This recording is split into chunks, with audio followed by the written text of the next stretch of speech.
Hello class, this is Mr. Neugebauer again. I hope you guys are all having a great day. If you could go ahead and turn your books to page 51, it should say scientific notation at the top for page 51. Go ahead and take a second, find that page, pause the video if you need to, and get there. Scientific notation is always something I thought was kind of fun growing up. It's not too difficult to grasp once you kind of understand how it works. And it's just kind of a fun thing, and you're going to be using this for years to come. High school chemistry, later on in physics, algebra class in high school. You'll be using this concept of scientific notation in a lot of different places, especially in your math and science. So if you can learn this now and really master this now, it's really going to help you for years to come. So let's take a look. It says electronics. It says a single-sided, single-layer DVD has a storage capacity of 4.7 gigabytes. 1 gigabyte is equal to 10 to the 9th bytes. Okay? So basically this number here is basically equal, well, one of these gigabytes, so one of those 4 is equal to that. So we're going to take kind of look at how this scientific notation relates to different things today. It says write a multiplication expression that represents how many bytes can be stored on the DVD.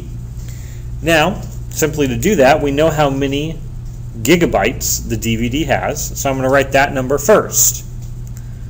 So one DVD holds 4.7 gigabytes. That's what I'm starting with, but it doesn't necessarily want to know our answer in gigabytes, it wants to know in just bytes.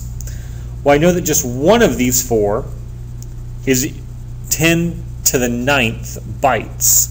So basically, I've made gigabyte, or my bytes over here, at 10 to the 9th. And I can think, okay, well, how many of these, if this is one of those, how many of these will I end up having? Well, 4.7 of them. So you just multiply those together, and you'll end up getting your answer. So we're going to actually multiply some of these out and take a look at how scientific notation works here. We have this 4.7 times 10 to the first, and then times 10 to the second, 10 to the third, 10 to the fourth. And just kind of pay attention to what happens here. If you want to take your calculator and follow along, I would do that and actually punch this in as you go, as you take notes. And I think you'll have a much better understanding for how this works. So if you want to get your calculator out, follow along, that'd be the best thing to do. Here we have 4.7 times 10 to the first.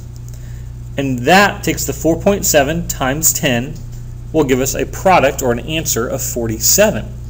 Now if you remember all the way back to the very first section we did, example 5 I think I was talking about, every time we move a decimal point, when we were looking at that rational numbers 1.1 video, we talked about having to move a decimal point in order to get rid of a decimal point because we can't have decimals in fractions.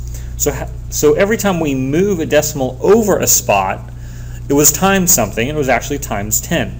So as you can see here, this 47, 4.7 times 10, basically move the decimal back 1 to where we have 47. So 4.7 times 10 to the second, now remember 10 to the second is like a 10 times another 10, so which gets us 100. So 4.7 times 100 then will actually get us 470, okay? Then 10 to the third is like 10 times 10 times 10, which is 1,000. So that's actually going to essentially move the decimal over 3 spots for us, where we are now going to have 4,700, okay? And then the 10 to the fourth here, well, what's a 10 to the fourth? 10 times 10 times 10 times 10. Well, 3 of them is 1,000. What's 1,000 times 10? Well, 10,000. So we're going to basically take 4.7 times 10,000, which will give us 47,000. Okay? Now I want you to think about that. 47,000 is a times 10 to the fourth. Look back up here at what a byte is compared to a gigabyte. And most of your hard drives on your computers are usually in gigabytes. So think about how much bigger a 10 to the 9th is compared to just a 10 to the 4th. That's really going to be a huge increase. Well, now let's look at the idea of having a negative exponent in a scientific notation. Well, if a positive one kind of keeps moving the decimal to the right, what do you think a negative exponent is going to do? It's going to essentially move it then backwards to the left instead of the right. So here we have 4.7 times 10 to the negative first, which is essentially meaning you're multiplying not by 10 like we were over here, but by 1/10. Okay, we're multiplying by essentially a fraction, which then took the decimal point what was here. Instead of moving to the right, we're now moving to the left. So that's how we got 0.47. Now 4.7 times 10 to the negative second basically means we're multiplying not by 100, because it's a negative 2, we're multiplying by 1/100th. So that's going to then move it 2 spots to the left instead of just 1. So we're going to end up with 0.047. Okay? And then same idea here, we have the negative 3, so we're going to be moving 3 spots. And I may actually run out of room here. So we have another 0.47. And then finally here, to the negative 4th power is going to be 1/10,000th right there. And then that number is going to look something like this. I mean, this is a super, super small number. It's not very great at all. Okay?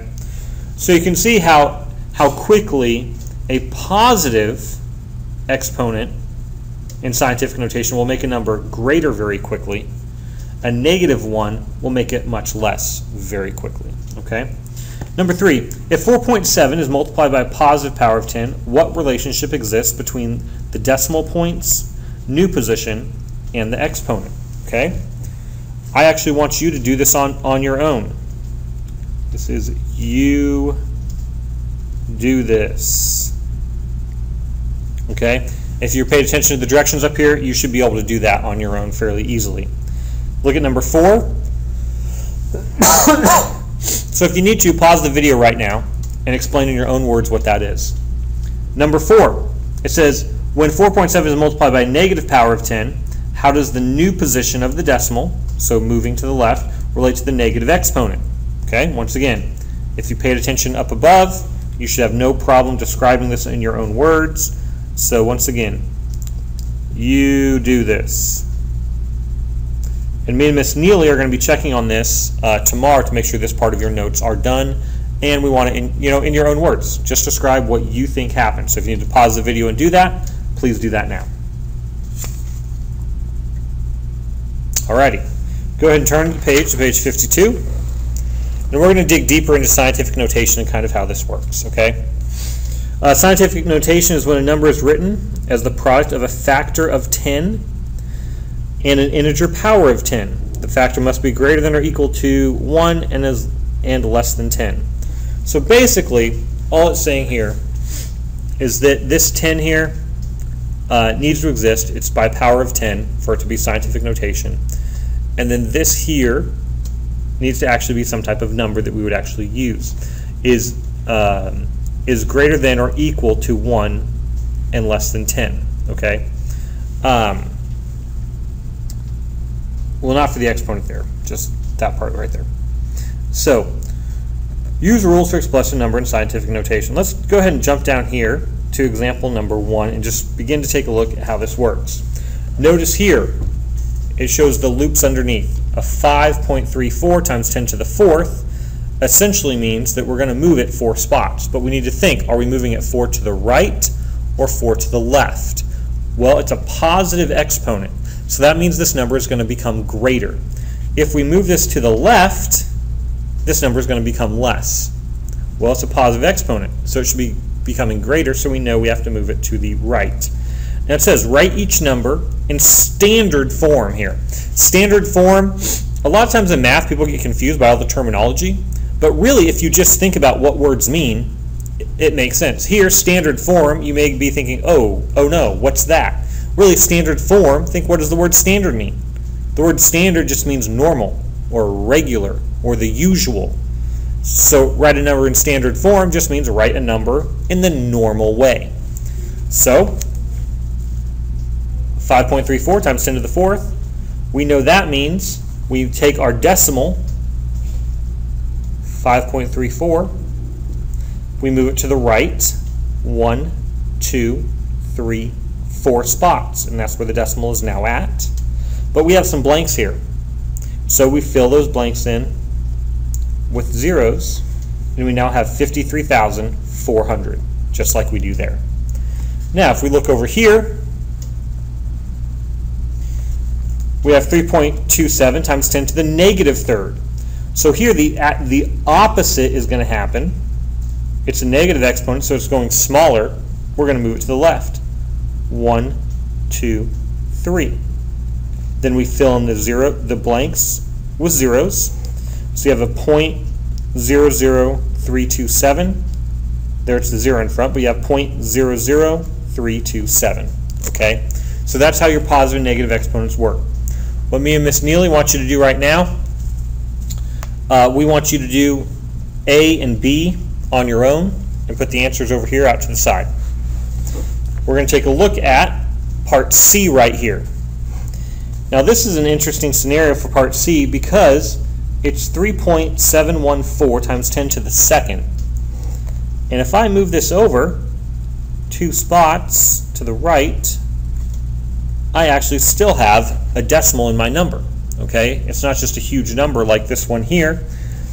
So in this scenario, you would actually still just keep the decimal as part of your answer, where we have 371.4. Sorry for the sloppy handwriting. I'm kind of writing at an angle on this. You can't really tell that, but I am.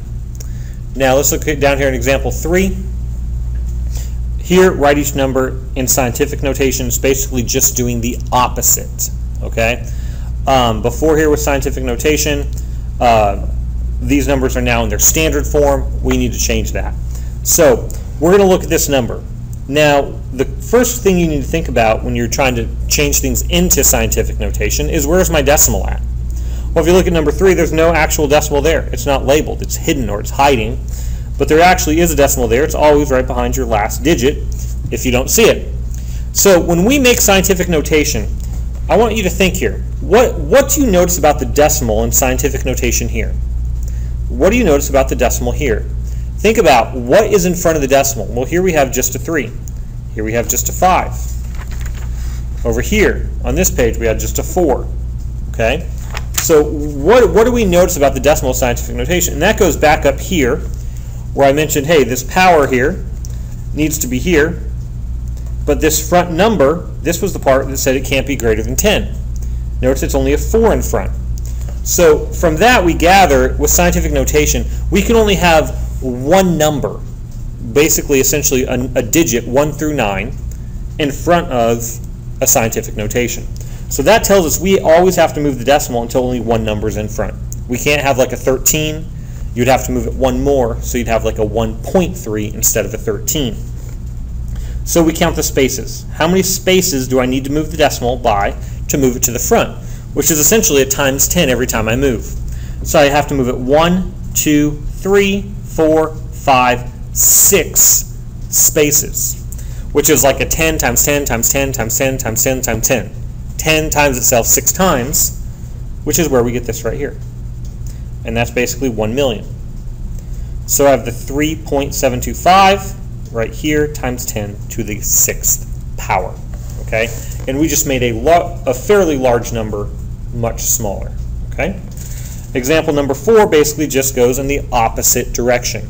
I'm going to take a look here in a second about some different examples, but basically right here you just move your decimal to the right 4 spaces, because once again, even though this is a small number, I'm going to move this up so you can see it, even though this is a small number, we're going to make it look more like a normal number we're used to, 3.6, because once again, only one number can be in front of the decimal, but how many spaces did we have to move that decimal to get there? 1, 2, 3, 4, so it's times 10 to the negative 4th, because we ended up taking a very small number and essentially made it a little bit bigger. Okay? So it's basically the opposite of what we did in example 1. I want you to take a look right here. It says, do these problems to find out. Do you got this? Do you understand this? Well, if we look at D right here, this is a very large number. We want to put this into scientific notation. So first we find where the decimal is at. It's right here. How many spots do we need to move it? 1, 2, 3, 4, 5, 6, 7 spots. Now I can only have one number in front of the decimal, so I'm going to be left with 1.414. I have to keep all of the regular numbers that are not 0, okay? Then the zeros you can always just drop, okay? You can always just drop the zeros at the end. So 1.414, but how many times 10 to what power? Well, once again, it was 1, 2, 3, 4, 5, 6, 7 different spots. So times 10 to the 7th power, okay? Now for E, we're going to be moving in the opposite direction. It's a super, super small number, which is kind of usually a hint that you're going to have a negative exponent, a negative power. So we're moving it to the right, 1, 2, 3, right there. So we have 8.76 times 10 to the negative third. Now I want you to do this one on your own. Okay, so F, go ahead and do on your own. Pause if you need to and come back to it. Number 5 says, refer to the table on the right. This is essentially the same idea. You can complete the table. Order the countries according to the amount of money visitors spend in the United States from greatest to least. So if we look at Canada, India, Mexico, United Kingdom, there's a couple things that should stand out here if you know a little bit about scientific notation. First of all, they only have one digit in front of the decimal, and then we start moving things back. Well, this one's a times 10 to the 7th, times 10 to the 6th, times 10 to the 6th, and times 10 to the 7th. So there should be a clue that 2 of these places are going to be bigger than the others, because 2 of these places are going to be times 10. If you look back at this page, notice the difference between a 10 to the 3rd and a 10 to the 4th. Think of how even greater that's going to be, the difference between a times 10 to the 6th and a times 10 to the 7th. So we know right away these 2 are going to be greater. Now to know which of these, Canada or United Kingdom, to know which of these is actually greater, we have to look at the front part of the number.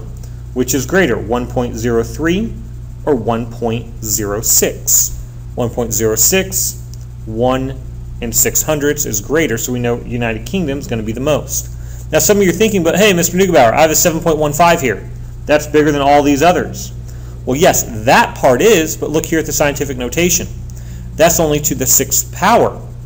So this is actually going to be less than these 2, but this one is greater than this one, and they're both to the 6th power, so that will be actually greater, with India being the least. Okay. Finally, G. It says some of the top U.S. cities visited by overseas travelers are shown on the table according to the cities, according to the number of visitors from least to greatest. So what I want you to do is I want you to do G out on your own right over here and have that ready for tomorrow. Okay? So G, put right out here by yourself for tomorrow, and you should be good to go. Alrighty? Have a great night, guys.